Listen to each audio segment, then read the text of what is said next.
Fight Time Network. Welcome back to Fight Time Profiles. And this evening, we got Max, the Candyman Quinones. What's happening? He's 5-2 as a professional, fighting out of Death War in Tampa, Florida. How you doing this evening, man?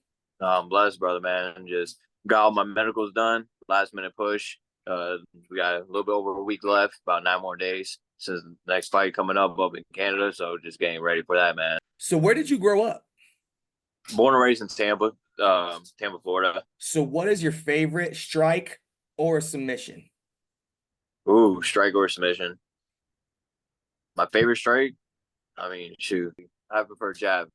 The reason why, you can set up everything with a jab. Like, it's your distance management, it's your quick pop one, but then it also is your lead hand too, so your hooks follow behind it. So there's definitely some pop behind it. It's definitely more of like the one that's going to get there first. You know what I mean? It sets up everything. Right. So definitely the jab.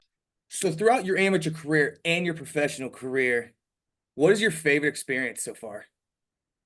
I mean, just the camps in general. Like each fight has something different to the table. I mean, it's a new journey, new chapter that each fight camp resembles. And the favorite part I would say is just learning from each thing. Like there's definitely like I said before, obstacles and triumphs like throughout this whole journey. Like a lot of things I went through as an amateur, like I already like a lot of pros haven't even experienced it yet. So that's what set me apart. And as far as like being ahead of the curve.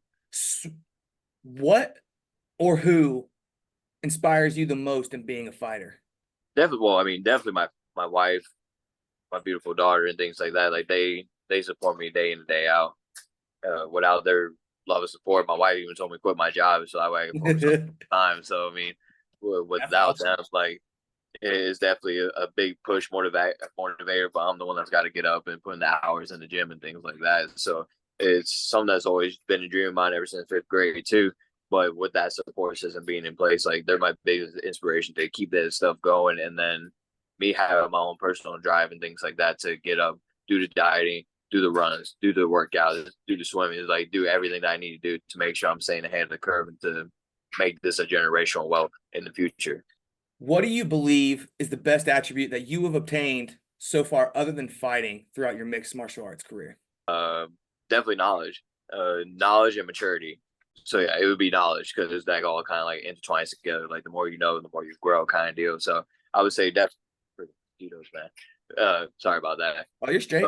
Definitely the knowledge, man. Just being able to do things that other people are wanting to be able to do on a day-to-day basis, like learn how to throw proper techniques, moves, combos, piecing things together, and like it's a lifelong journey. So I think definitely the knowledge. So who's your favorite athlete of all time?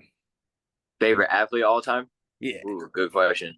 I would say I looked up to John Jones. I mean, regardless of the personal stuff, like the man's a pretty to go unstoppable man. Like he's truly the best. Yeah. So outside of fighting, what's your favorite hobby? Cooking and spending time with family. Cooking. Like spending time with family and things like that. I have my own meal prepping service, Candyman Cooks. So it's just for people that are busy with their time or looking for a healthier but reasonable price alternative meal to instead of the garbage that people eat out on day-to-day basis. No preservatives. All our meat is usually like organic and things like that. And then we just make it fun, flavorful. And I also do customized meals for like fighters and people that I do go to gyms and deliver meals and things like that too. And then spending time with my family, like whatever is rest time, like it's one big whole thing. Like my daughter cooks with me. She's only 2, but she's sharper than Web. And we just like color the meat and things like that. Like it's a fun experience just being around them and like having their good presence and energy. The Candyman Cooks. I'm gonna have to remember that one, man. Thank you, bro. Nourishing the mind and the soul, baby. That was solid. All righty here. So you're actually ranked number 147 in the whole world, man. That's pretty dope. That's it. Dang, I gotta get up there. But after this victory, November 15th, I would definitely make a stand by my resume.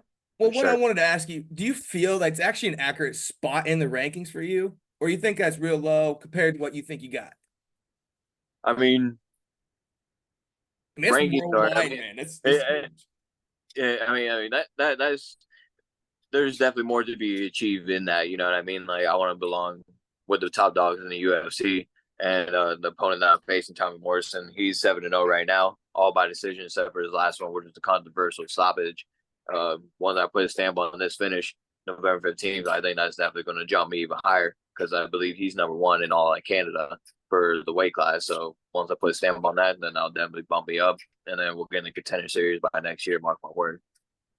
Hell yeah. But as far as the ratings go and things like that, it's someone behind the screen, making up the logistics of it and things like that. I'm sure like he's very knowledgeable, but at the end of the day, when I get knocking on the UFC door, that ranking system is going to go out the door. Is where the UFC matters at that point. You know what I mean? That ranking system right there. Yes, sir.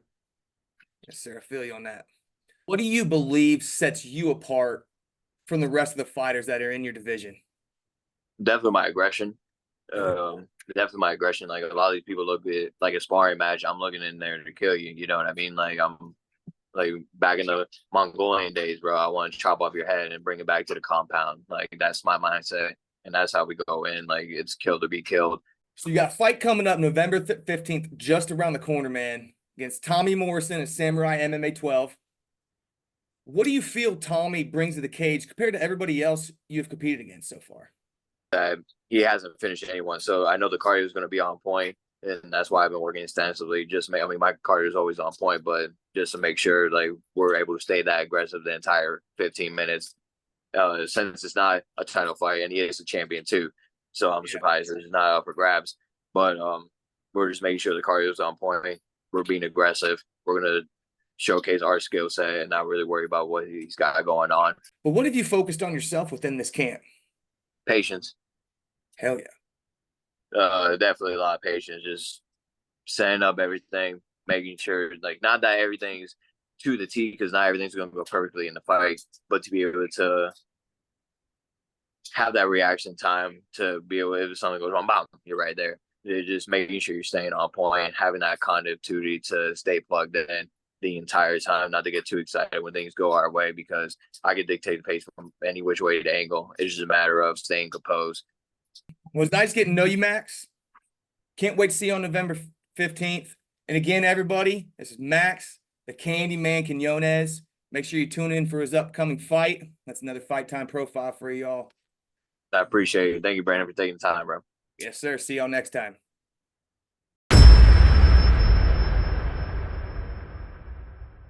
Fight Time Network.